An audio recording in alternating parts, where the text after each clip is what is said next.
Welcome to my YouTube channel guys. तो today we are going to starting mechanical properties of solids. तो बात करेंगे mechanical property की। तो मैकेनिकल प्रॉपर्टी मीन्स क्या? To form a change in body due to applied force. यानी अगर कोई ऑब्जेक्ट है, अगर उसमें हम फोर्स अप्लाई करके उसमें चेंजेस ला रहे हैं तो वो उससे बोलते हैं मैकेनिकल प्रॉपर्टी।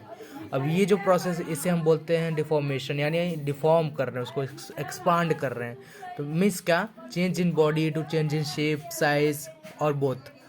और applied force for deformation is called deforming force. अब ये जो डिफॉर्मेशन हो रहा है, यानी जो चेंजेस हो रहे हैं, फॉर एग्जांपल अगर ये पेंसिल है, अगर इसमें मैं चेंजेस ला रहा हूँ तो इसमें जो फोर्स अप्लाई कर रहा हूँ उसे बोलते हैं डिफॉर्मिंग फोर्स। इतना समझ गया? क्लियर? फिर बात करेंगे बॉडी की। तो there are two types of body. पहले हमारा रिजिड बॉडी, दूसरा हमारा non rigid body.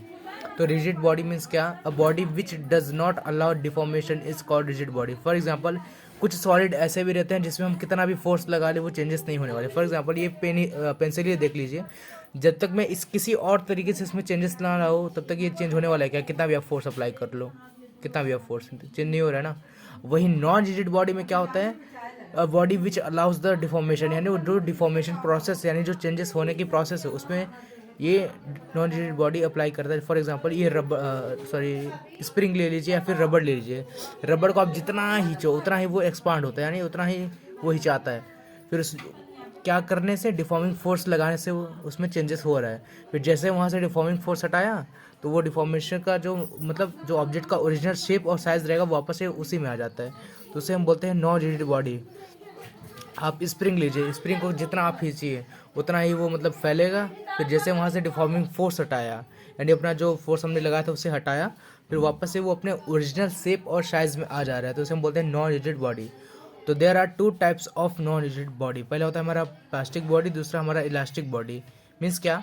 Plasticity and elasticity, ये जो इसकी प्रॉपर्टी, इसे हम प्लास्टिसिटी बोलते हैं और इलास्टिकसिटी बोलते हैं। प्लास्टिक सिटी मीन्स क्या? हमने इसका एग्जांपल लिया था पेंसिल का। तो अगर पेंसिल को मैं तोड़ दूँ तो ये अपने आप अपने ओरिजिनल शेप में तो आ नहीं जाएगा। तो उसे हम बोलते हैं प्लास्टिसिटी। मीन्स क्या? The body does not regain its original shape और साइज इज कॉल्ड प्लास्टिसिटी। और इसका अपोजिट होता है किसमें?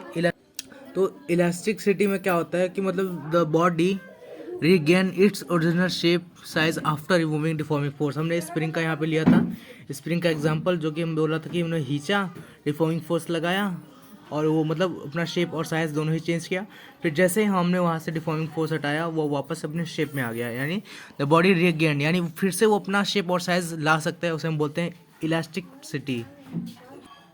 आई होप आपको ये हमारा मैकेनिकल प्रॉपर्टीज ऑफ सॉलिड का छोटा सा इंट्रो समझा होगा। तो like, subscribe and comments also. Thank you for watching this video.